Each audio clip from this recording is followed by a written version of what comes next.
Përshëndetje. I ftuar i sotëm në intervistën për Periskopin është kryeministri i Kosovës, Ramush Haradinaj. Zoti kryeministër, faleminderit që keni pranuar ftesën dhe keni pranuar që të jeni mysafir për Periskopin. Faleminderit, Ilir. Ju dje morët një vendim, qeveria juaj dje morë një vendim shumë të rëndësishëm dhe i cili gjeti përkrahje edhe brenda vendit edhe po nxiti reagime edhe jashtë. Si erdhi deri te ky vendim? Kam fjalën për masën taksën ndaj mallrave serbe në Kosovë. Rritjen e taksës nga 10 në 100%.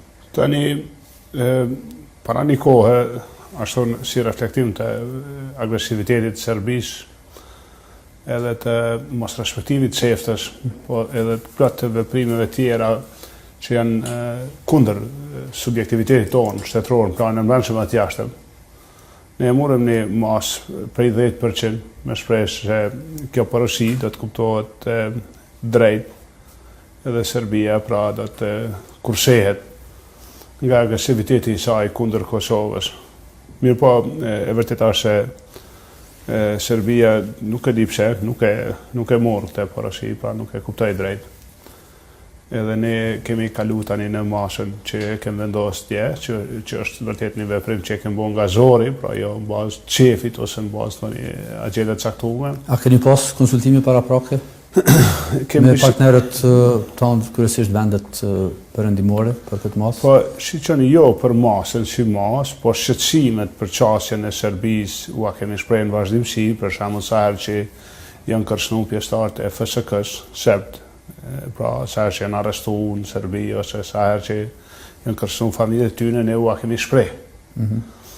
Fushatën, pastaj për hekjen e njojeve, qasjen e tyre, kemi shprehur shqetësimin, mos respektimin e çeftës nga Serbia, bllokimin, mos njohjen e diplomave, për shembull, mos implementimin e IBM-it me... Po pyse, a keni pas koordinim për shkak se do të mbrëmje patëm një reagim shumë të ashpër nga zona Mogherini, për shembull. Po, shiqoni, kjo nuk është një veprim i këndshëm, ose i qefit, ose me cilin ne mburremi, po është një masë mbrojtëse, pra kemi marrë një masë mbrojtëse, përputje, pra me çeftën, me një 18. Nikosisht kjo është një masë legjitime, pra është një qeverie sovrane, një vend sovran, mbrojtja të interesit vet, edhe të sigurisë vet kombëtare. Ju sot keni dërgu vendeve të Kuintit dhe ambasadorëve keni dërgu një letër sqaruese pse ka ardhur deri te ky vendim. A besoni që arsyetimet që i keni shkruar në atë letër drejtuar atyre do të ketë ndikim që edhe ata do të rrisin një farë masë të presionit ndaj Serbisë, njësoj siç e bëjnë ndaj Kosovës? Po tani kjo është një situatë e re, do thotë qeveria e Kosovës në mënyrë legjitime, ligjore, pra ka marrë një vendim të tillë, i cili veç është në fuqi. Ne për respekt për partnerëve, për gjithëve, pra, me përjashtim të Rusisë, realisht gjitha vendeve tjera, ju kemi dërguar sot një shkretje ambasadorëve me informu me fakte dhe me argumente pse ka deri te kjo masë. I kemi listu këto fakte, këto argumente. Kjo është një ndihmës për qeveritë të tyre, për të gjithë që ta kuptojnë, e përfshi edhe për Brukselin, se Brukseli është partneri ynë, është aleati yni. Edhe besoj që kjo është një lehtësim, pra për vetë faktin se si ka ardhur te kjo masë edhe si është gjendja tash. Këtë letër a keni shkruar, ajo keni drejtuar si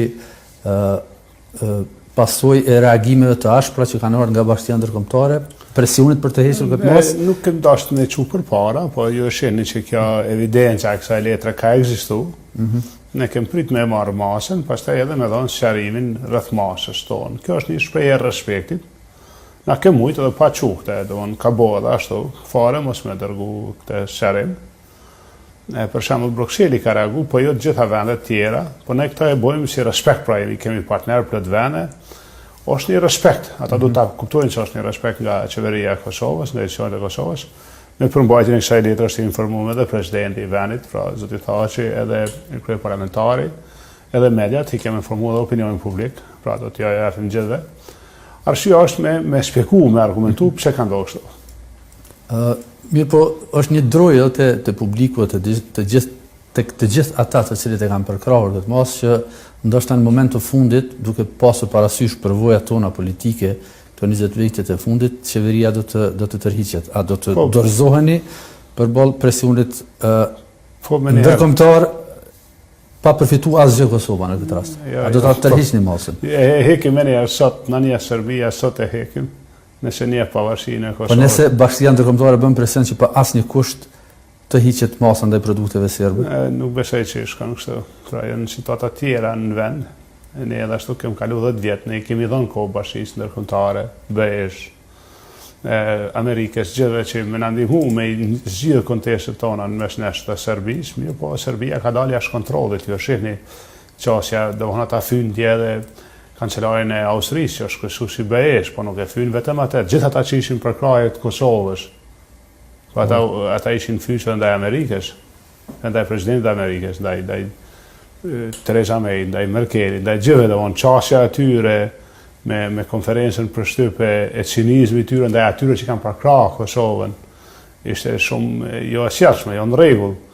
E bazuar këte, pra, këto janë situata që tani kanë betë, pra, si veprimet fundit që ka marrë pala e Kosovës, në mbrojtjet vetës, e të sigurisë vetëkombëtare, të subjektivitetit brendshëm të jashtëm, edhe të interesit që kemë. Edhe po ashtu janë ligjore, pra janë vendime ligjore, plus që është bazuar në ligj, në konventa, në marrëveshje parafrake. A besoni që taksa ndaj mallarëve serbe do ta forcoj pozicionin e Kosovës në dialog me Serbinë apo do ta dëmtoj? Po tani kjo dialogu edhe ashtu nuk ka shkuar aq mirë këto kohët e fundit, ka pas pra një farë tensioni në mënyra të ndryshme.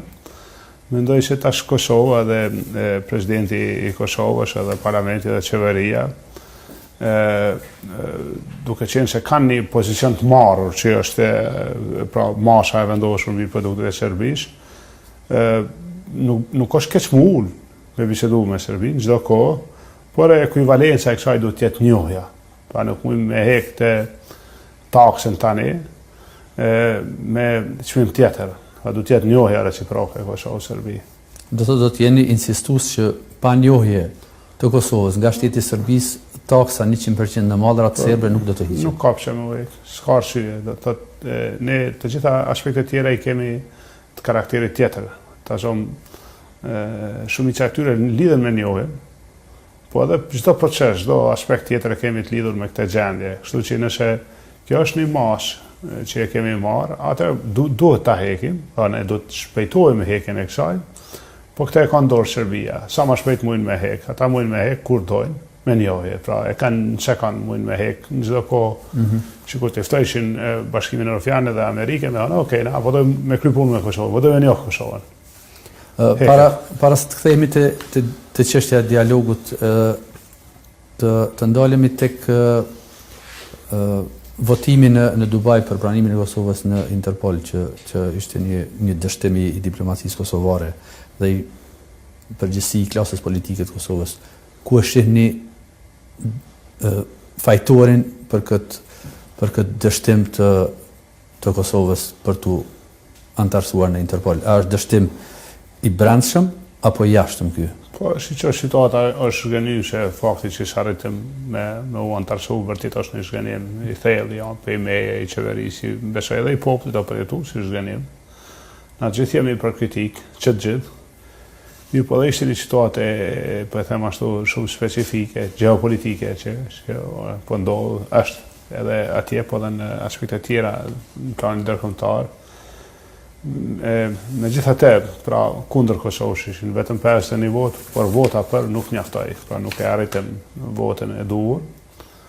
Është, po e tham ashtu, ngushtues fakti se kishim votën e Amerikës, kishim votën e Anglisë, të Gjermanisë, por edhe një Francës, Italisë. Të një shumicë të vendeve të cilat ka vite që e ka njohur Kosovën si shtet dhe kemi raporte të mira me ta, si për shembull rasti i Japonisë. Po njohja nuk mjafton, do të thotë njohja është një veprim, pastaj në planin e votës, vota është proces në vetë, duhet negociuar çdo herë me çdo kënd.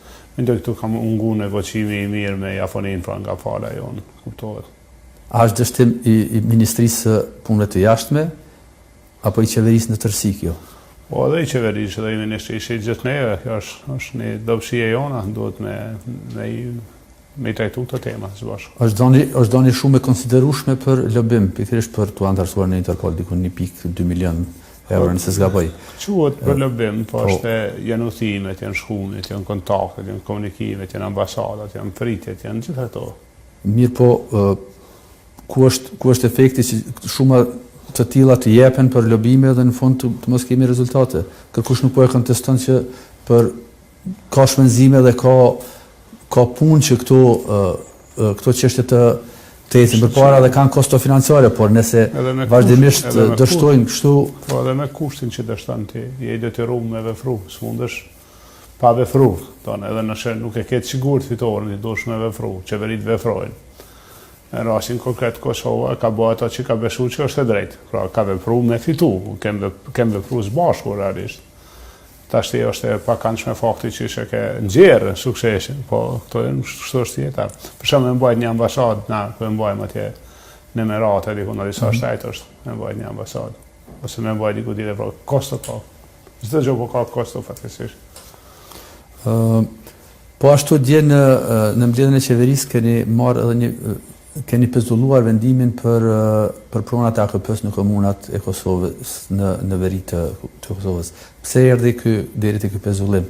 A ishte nga paralajmërimi i presidentit që do ta merr mendimin e gjykatës kushtetuese për këtë çështje apo si ndodhi? Po është do të thotë ne kemi afërsisht një çështje, nëse një vendim i qeverisë është subjekt i ligjit i gjykimit në gjykatë kushtetuese, ne e pezullojmë atë.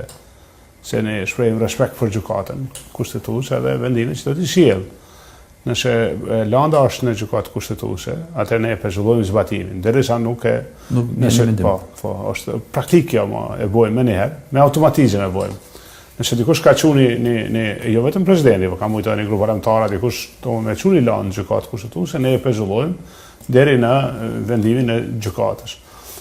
Tani kjo është nuk është një veprim i izoluar vetëm për komunat e Verevt. Janë edhe komunat e Verevt, po është një veprim që ka ndodhur për gjitha komunat e Kosovës realisht.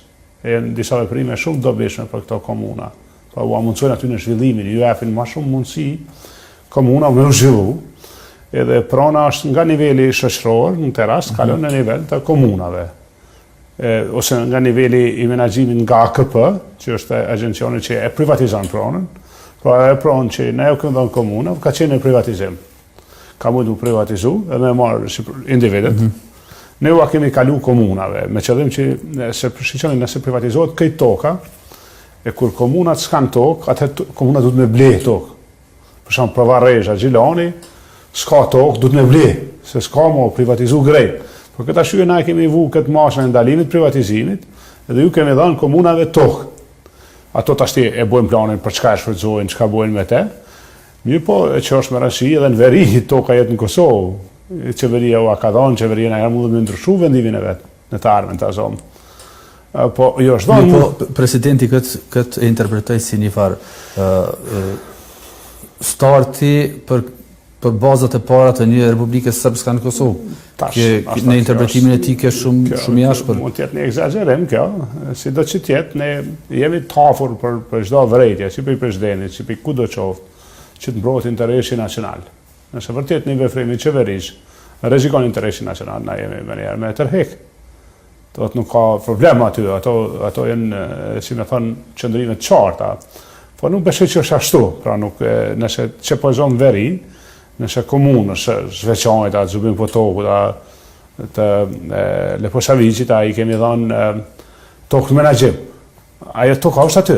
Ne nuk e kemi marrë për jugut me çunë veri. Ata realisht janë në menaxhim të atyre aseteve atje. Ajo që kemi bënë, aja kemi kalu komunës, që zyrtarisht një komunë e Kosovës në të rast, të menaxhojmë te. Sikurse Skënderaj, Deçani, një tjetër, edhe ata. Pra, është një parim që në një farë mënyrë pa diskriminim. Okej, dikush mund me thonë aty ne kemi mujt me jau bloku, mos me javë veç, jep ja veç shqiptarëve ose veç të tjerëve.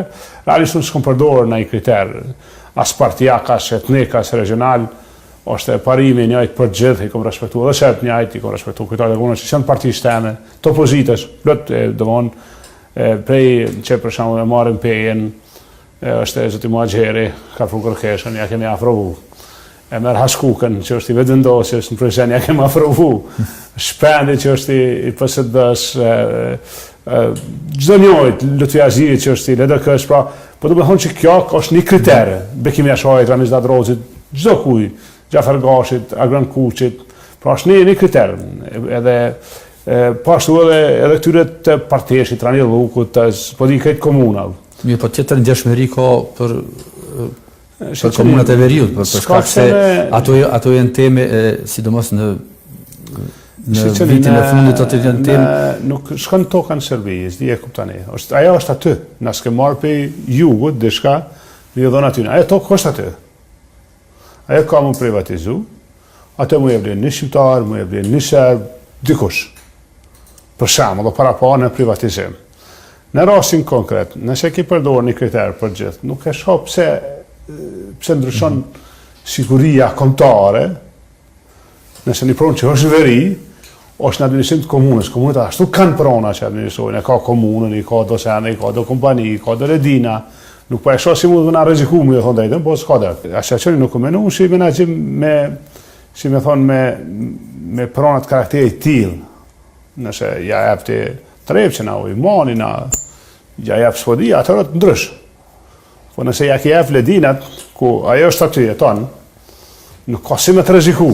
Pastaj qeveria e ka dhënë, nëse dhënia në shfrytëzim sot rregull e suksesshëm mund të me rikthyejnë në vendimin e vet, nuk është e thënë që nuk ka drejtë, ju shihni na veprojmë me pronën si qeveri, ka procedura të shpensimit, ka procedura tjera.